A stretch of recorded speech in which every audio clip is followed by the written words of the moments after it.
In this video game commentary, we're going to be talking about trolling, what it is and how to not let it get the better of you.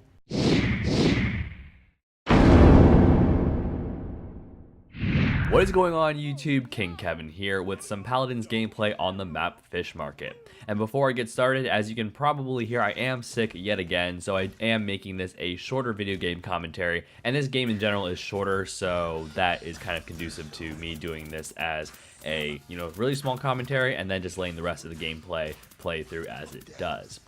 But I caught this gameplay last night actually while I was playing. It was actually my last game and it was a pretty laughable game, and as you guys could probably see from the game already, it was a very trolly type of video. Not on my part, however, I was on the receiving end of it. So for those of you guys who are not familiar with Paladins, it is a 5v5 best of 7 rounds. So whoever gets to 4 points first wins.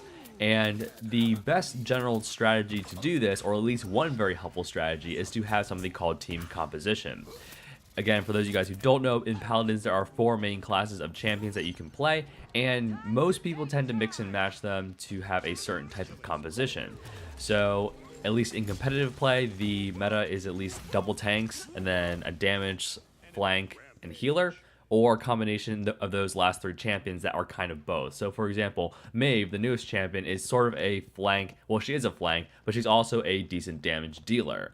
On top of that, Pip is also a flank, but he's primarily a support character, and so on and so forth. But the general composition for that is how it is in competitive. In casual, it's not usually double tank. It's starting to kind of leak over to the casual scene, but normally in at least casual, from what I've seen playing all the games that I've played, usually 1 tank, 2 damage, a support, and then a flank. And again, you can sort of mix and match those depending on the team and depending on the champion that you choose if they have a somewhat dual purpose. And again, for those people who don't know Paladins very well, the entire enemy team is composed of support champions, meaning that they are healers. So any bit of damage that we do to them as the opposing team, they can pretty much heal each other and heal themselves, all 5 of them. So it's very difficult to challenge them, especially given that we had a, what I would consider, normal team composition. So the other thing on top of this that made it even more challenging was the fact that they had a card called Rejuvenate, which basically means that if someone else on the team is healing, that they receive either 10, 20, or 30% more healing from those champions. So again, meaning that they are healing even better and receiving more health from all the other champions around them. And on top of that, they had another card called Chronos, which means they reduce the cooldowns that they have on their champion, meaning that they can put out healing and receive tons of healing at the same time, making it pretty much impossible to kill them. And again, having a normal team composition, and I was playing a support champion as I normally do as Maldamba here, who is not a damage dealer in any sort of way. He is much more of the healer role, and he's pretty much only good at that. He's not good at flanking, he's not good at damage, he's not good at pretty much anything else. He's not tanky at all, so he's pretty much only support. So as far as I'm concerned with this gameplay, I was pretty much useless.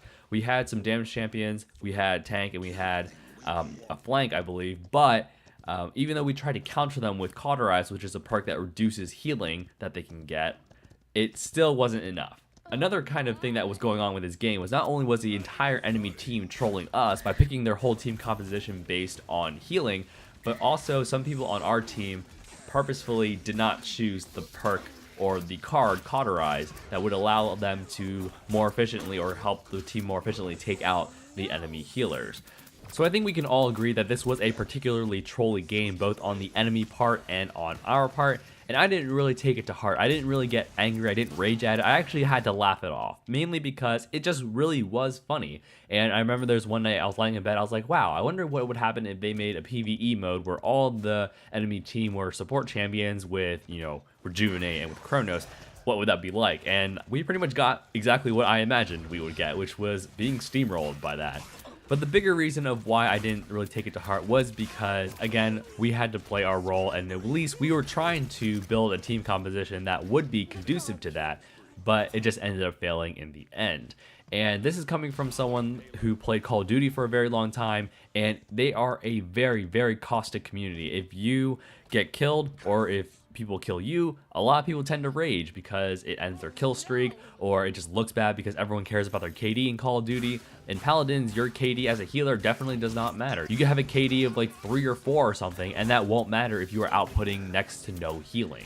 So you definitely have to play your role for the benefit of the team, and an individual death may or may not matter as heavily as it does in some other games. In Call of Duty, actually your deaths are pretty much marginalized, even more so than Paladins, because in Paladins, if you die and for example you're capturing a point, that could mean that the enemy team gets a point. But in Call of Duty, people tend to die for very, very marginal deaths, and they just rage just because, oh, they ended their kill streak, and that was just like a personal, oh, I really wanted to get this thing to prove that, hey, I got this kill streak, and show off to everyone in the game that, hey, how good I am. In Paladins, that's not really the case. There's no way to check your teammates' scores or the enemy scores, and you can't compare yourself until you get into the end game lobby. So, with all that being said, there's no real worth of raging over certain things, and even in this particular bit where they are clearly trolling us in a very, very big way, it really wasn't anything to get mad about, just because in the end it doesn't matter. You know, the numbers on the screen that indicate your rank, that indicate your experience and all those things, they really don't matter. And I know I say this from a slightly hypocritical standpoint, because there are times, if you guys watch me on stream, I do rage at certain deaths just because I think that they're kind of crappy, and maybe the game glitched or something and I died undeservingly. But, you know, again, at the end, all those things don't matter. I enjoy having fun playing Paladins, and it's just a really fun game overall. So let me know what you guys think in the comments below about trolling. Do you guys ever do it in video games, or do you really hate it when people do it to you and therefore not do it? I tend to not do it just because I don't know, it doesn't seem worth my while, and I'm not a very trolly person to begin with, unless I'm just with my really, really close friends, but that's a different story. So let me know what you guys think in the comments below, and if you guys haven't already, please feel free to like, comment, and subscribe for more content in the future, and I'll see you guys in the next video.